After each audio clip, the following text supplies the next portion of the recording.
پایتخت تاجیکستان شهر دوشنبه میزبانی باز یک مسابقات سطح بلند هشتمین مسابقه بین المللی IBA پرو گردید که در آن 5 تن از ورزشگر تاجیکستان نیز هنرنمایی ارزنده نمودند.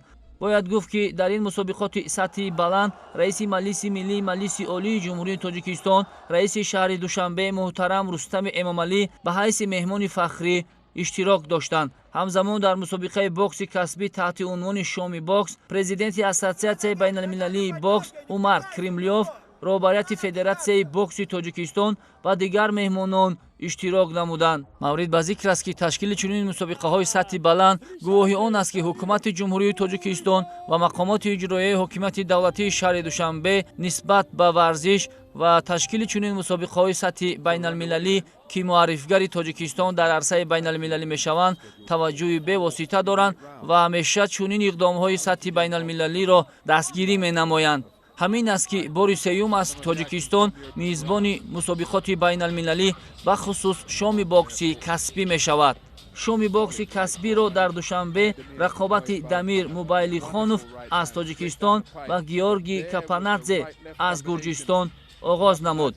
هر دو ورزشگر قدم‌های نخستین خود را در بوکس کسبی می‌گذارند و 4 راوند بین هم رقابت نمودند. برای دمیر موبایلی خانوف که اولین نبردش در بوکس کسبی محسوب می‌یافت بعد هنرنمایی نکرد و بر مقابل ورزشگر 26 ساله گرجی هنرنمایی ارزنده نشان داد.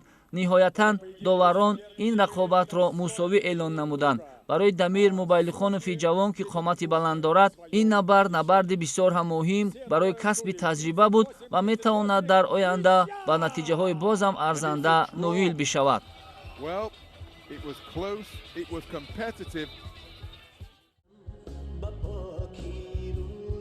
نماینده دیگری تاجیکستان نکروز سلیموف با رقیب ازبکستانی خود عبدالعزیز عبدوپتاєв وارد رینگ گردید. رقابت نکروز سلیموف و عبدالعزیز عبدوپتاєв نیز از 4 راوند عبارت بود و در این خوازمایی نماینده تاجیکستان نظر به مژدن ازبکستانی فعالتر بود. باید بگیم که نکروز سلیموف در کارنامه ورزشیش یک محاربه گذرانیده آن هم به نتیجه مساوی انجام یافته بود. همین گونه داوران گردی رینگ برتری کامل را به نکروز سلیموف دادند و این ورزشگر در کارنامه ورزشی خود اولین غلبه خویش را در بوکس کسبی به دست آورد.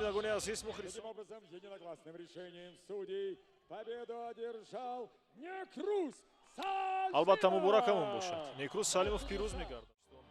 اکمال اوبایدوف نبرد سوم شامی بوکس دوشنبه را نیز هنرنمایی یک تن از مژدن جوان و امیدبخش تاجیک اکمال اوبایدوف که در بوکس غیر کسبی قهرمان آسیا شده است زیب و زینتی نو داد. اکمال اوبایدوف تا این زمان 7 محاربه داشت و در همه‌اش به پیروزی دست یافته بود. بر مقابل او یک تن از ورزشگر آذربایجانی تایفور علیف که در دو واخوری قبلیش غلبه به دست آورده بود روبرو شد. رقابت این دو ورزشگر بسیار مشکل و سخت و سنگین سپری شد. باید بگوییم که تایفور علیف جایزه‌دار بازی‌های آسیایی بوده، یکی از ورزشگران موفق آذربایجان در رشته بوکس محسوب می‌یافت. همکنون او نیز اولین قدم‌های خود را در بوکس کسبی می‌گذارد و الکی 2 غلبه داشت. اکمال اوبایدوف و تایفور علیف 6 راوند رقابت نمودند. نهایتاً از روی قرار یکدلانه داوران در این محاربه اکمال اوبایدوف به غلبه دست یافت و همکنون در کارنامه ورزشیش 8مین پیروزی را به قید گرفت.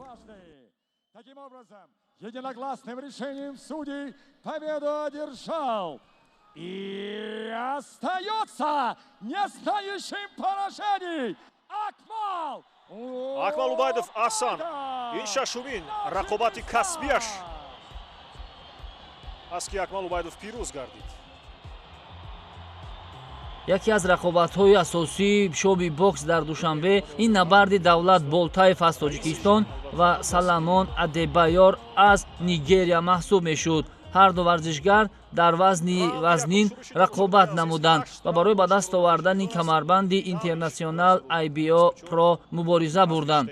باید گفت که دولت بولتایف این رقیب خود را در راوند اولی مسابقه به نکاوت فرستاد و غلبه پیش از مهلت خود را به دست آورد.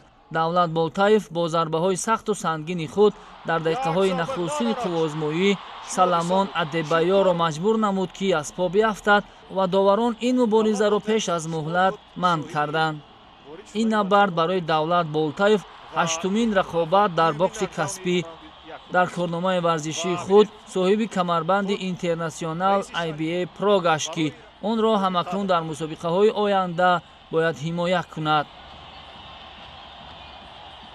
Время остановки боя 2 минуты и 8 секунд первого раунда. Одержал победу нокаутом и, оставаясь не знающим поражений, стал чемпионом IBA Pro Intercontinental Супер тяжелом весе Давлат Болтаев. Давлат Болтаев пирӯз мегардад.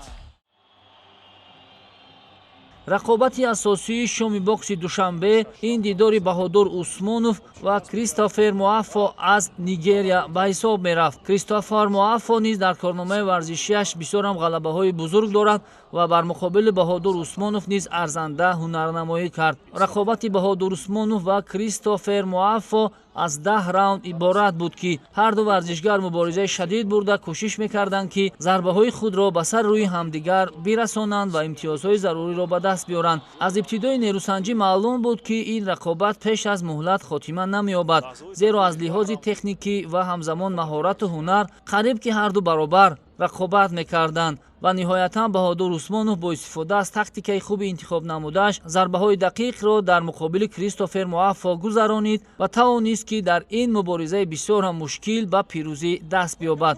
ниҳоятан дар мусобиқаи ҳаштуми IBA Pro ки онро пойтахти Тоҷикистон шаҳри Душанбе мизбонӣ кард, аз рӯи хулосаи доварон дасти Баҳодур Усмонов баланд бардошта шуд ва ин варзишгари муваффақи тоҷик ҳамчун як мужзани шикастнопазир боқӣ монд. дар баробари ғалаба Баҳодур Усмонов камарбанди интернасионал IBA Pro-ро ҳимоя намуд.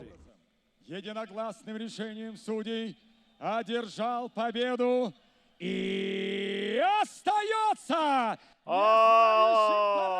бале, Баҳодур Усмонов чемпионом IBA Pro Intercontinental в легком весе. қаҳрамони IBA Pro Баҳодур Усмонов боз дифоъ кард унвонашро.